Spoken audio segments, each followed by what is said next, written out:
I do think the final episode, you know, the final 2-hour episode is the episode I'm most proud of. And I feel confident we didn't fuck it up. I have a confession to make. I thought for sure that these guys were gonna destroy season 5 and that it was gonna completely suck. Because this has happened to us so many times before. Game of Thrones, The Sopranos, and so many other amazing TV series. Once they make a great show, it's always so hard for them to stick the landing. But I was also kind of right, because there was a lot of things I hated about this new season. But there was also things so good and made you feel like the Duffer Brothers just can't miss. Even when they do miss, they find a way to fix it. And to give you the God's honest truth, after watching season 4 for the first time, and after rewatching the entire show all over again, even though the Duffers kept making masterpieces episode after episode, I still had doubt that season 5 would be anywhere near as good as season 4, season 1, or any prior seasons. But guess what? I was dead freaking wrong, because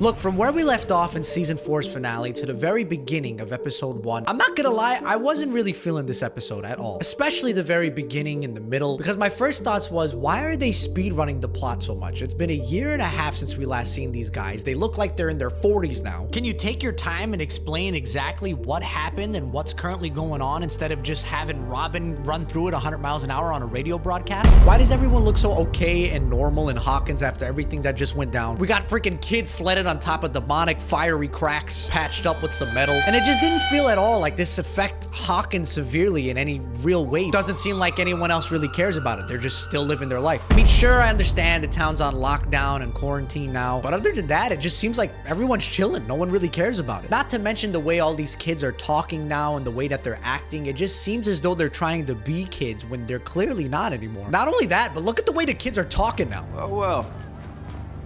If it isn't the traitor. Remember that time my sister kicked her balls so hard you limped for a week? Yeah, if you touch Dustin again, I'll kick them so hard they'll pop like water balloons. I say kick away. Stop this meathead from reproducing and further infecting the world with his unique brand of idiocy. What? Who talks like this? What kind of dialogue is that? I just feel like the kids were a lot more sharper and wittier and just overall cooler at the very beginning of the season. And I know Dustin is grieving, man. He watched his best friend and one of his idols just get eaten alive by bats. But I mean, the last thing he told the guy was, never change. Dustin Henderson.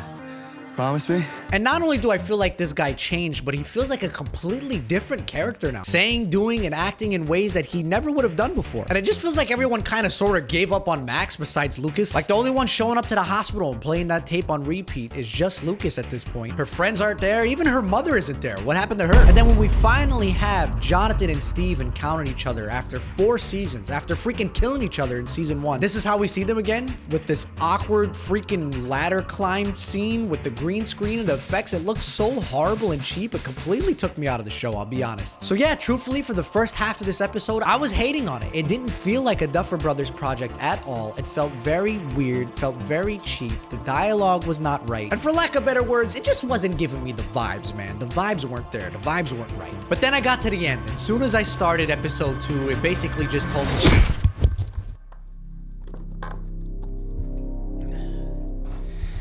shut my mouth.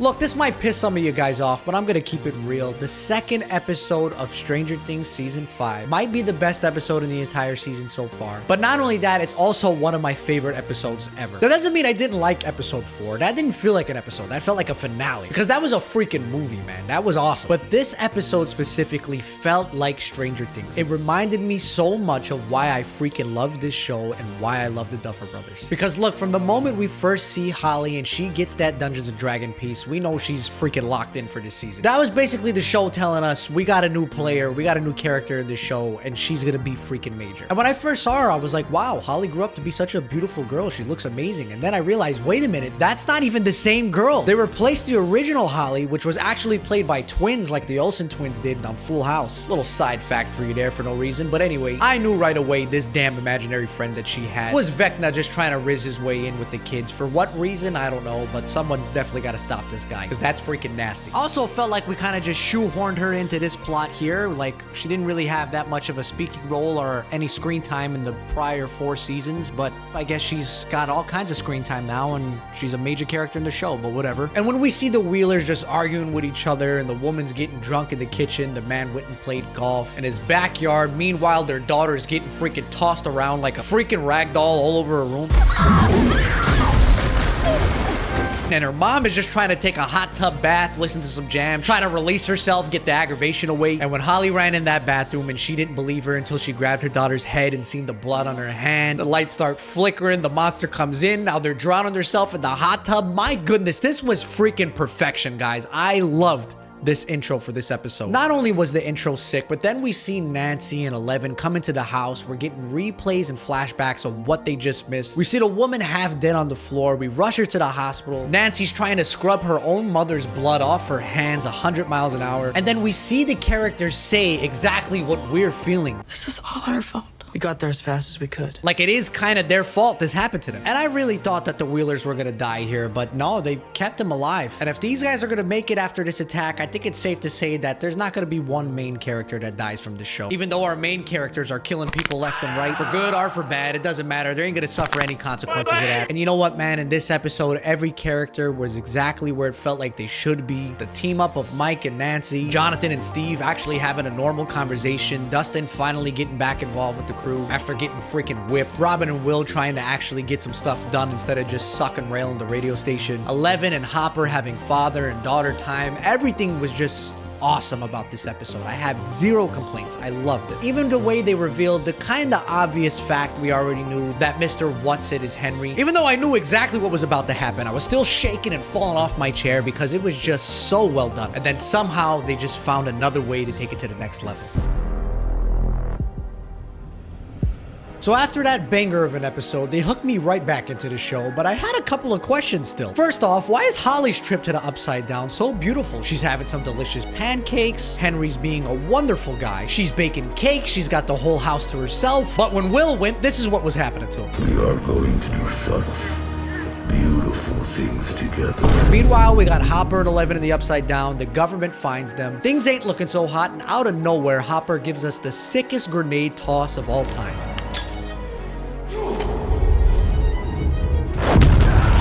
You know what else I noticed? How the heck did they get helicopters through this thing? When did they have time to do that? What hole did it squeeze through? I don't know. Maybe I'm looking too deep into this sci-fi fantasy about kids with superpowers. But anyway, the teacher comes back into the show, and whenever this guy comes in, he's explaining some kind of new, excruciatingly important plot detail, and you can pretty much take it to the bank that this is going to be a main driving point of this season with wormholes and time travel. It's going to get extra freaky. Anyway, they get this sick idea to drug the whole family so they could kidnap them and possibly save their life, because Will found out that this cutie over here, who's actually kind of a butthole, Mom wants you down for dinner.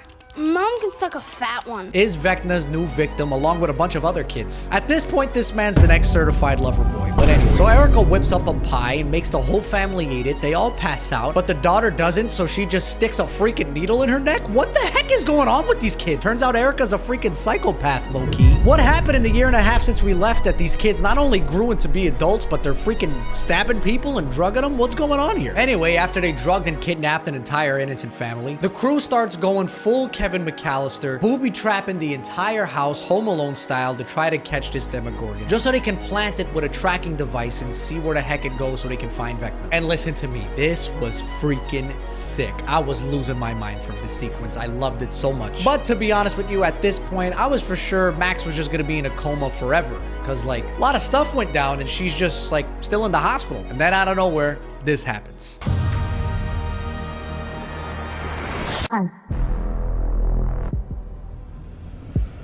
Listen, from the moment you press play until the very end of this episode, the whole episode is amazing, but it's the last 15 minutes that feels like a damn movie. It gave me the same feeling I had watching Avengers Endgame, watching Avengers Infinity War, watching No Way Home. I was screaming my head off so loud that it was scaring my kids more than the show was, because they were watching it with me. They were locked into this too. Right at the beginning, we see delightful Derek wake up out of his little food coma. And he's rightfully pissed off. These people kidnapped him out of his lovely home. He just ate some pie. He was playing his Super Nintendo, and now he's with a bunch of psychopaths in an abandoned farm. Do you know who I am?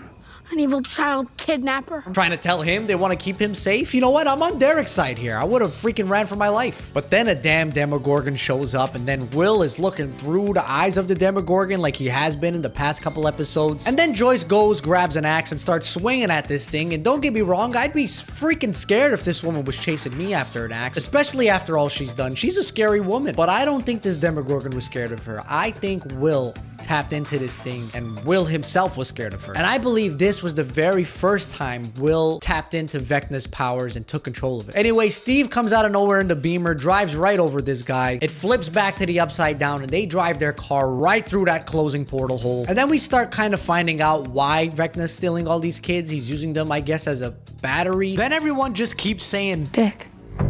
What?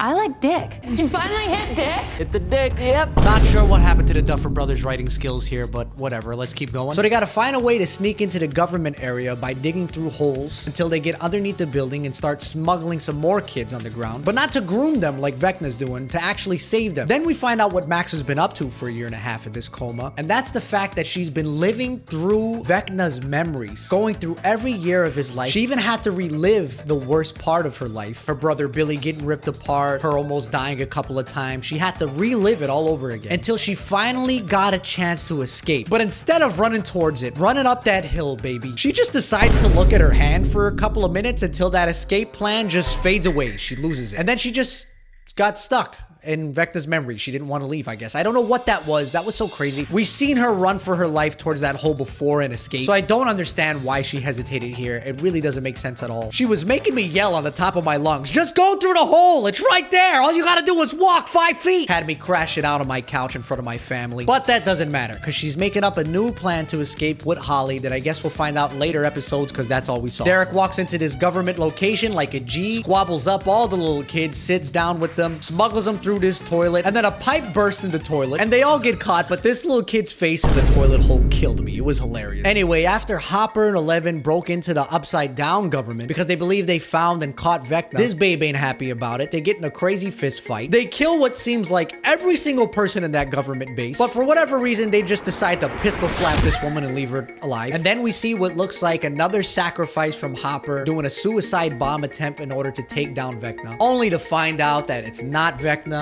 it's the Lost Sister. Listen, Duffer Bros, you guys are slick. You guys are probably gonna make something good and witty and smart out of that horrible episode, but that doesn't change the fact that that episode still sucks. But I respect what you're doing. We get to the final few minutes of this show and we see Vecna come out exactly like Darth Vader does in Rogue One. And I'm saying it right here, right now. I believe Season 5, Volume 1 was like A New Hope. Season 5, Volume 2 was gonna be like The Empire Strikes Back, where we see our main characters basically lose, just like we did in Infinity War. And then I believe the main finale, which they're premiering in movie theaters, by the way, is gonna be The Return of the Jedi, aka Avengers Endgame. Major time travel winning grand finale episode where they tie all this together. And look, guys, I know this show is not perfect. No show is. And this show has so many characters in it, it's hard to make sure every single one of them is balanced and good. But let's all be real with each other for a second. Will has freaking sucked ever since Season 1. He's had basically no character development. All the guy does is cry. In Season 3, he was pissed off because no one wanted to play Dungeons and Dragons with him. And then Season 4, he was jealous on his own stepsister because he wanted Mike all to himself. Jonathan has been sucking for the past couple of seasons. And I kind of agree with Steve when he said, Ever since you got back from California, you've been acting like a total paranoid pothead weirdo. Robin went from a smooth-talking, smart, cool character to this really fast-talking, nervous breakdown, anxiety-induced character. It's like ever since she played Anxiety and Inside Out, that's just her now. That's who she is on and off camera. Erica stabbing people in the neck. Holly came out of nowhere. Look, you can talk about the characters and nitpick them all day long. I can even nitpick about how the show looks now, which I think looks a lot worse than it did in the first few seasons, which was far more cinematic. And just the cinematography as a whole was so much more beautiful in its earlier seasons. The sets, the clothes, they really focused on capturing the 80s aesthetic, which I feel like is not even really that present in this season. But guess what? all of that doesn't matter. Everything I just said could suck a big butt because the last 15 minutes of this episode is absolute perfection. To see Will finally do something, tap into the hive mind, use the powers, be useful for once, I was freaking so happy. I was losing my mind. I thought it was awesome. Not only that, but just watching Mike and Joyce trying to get through this battlefield of war that's going on around them, and the camera work that's happening is just absolutely gorgeous. The effects, the visuals, the sound design. These few minutes right here was by far the best out of all the hours of content we got. We got a lot more questions to be answered. 4 more episodes coming up to answer the questions like, why is Vecna so afraid of the cave? Why is only Holly and Max in Vecna's memories? Where's all the other kids that are being used like batteries? And everything else my nutcase brain thinks of, but there's one thing I know for sure, and that I know season 5 is not going to be perfect, and I know it's going to have its flaws, but I think it's going to have a phenomenal ending because these two guys love these characters more than anyone else, and if there's one thing that they're truly obsessed with, it's writing. So hopefully, you know, if you were to sit down and watch the whole thing through, it really feels like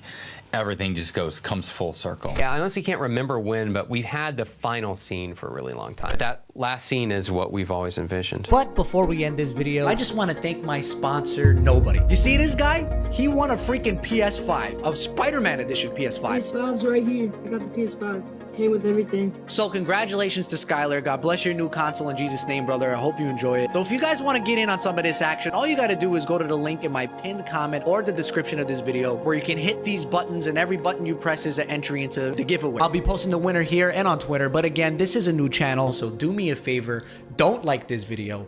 Don't subscribe. Take care. God bless.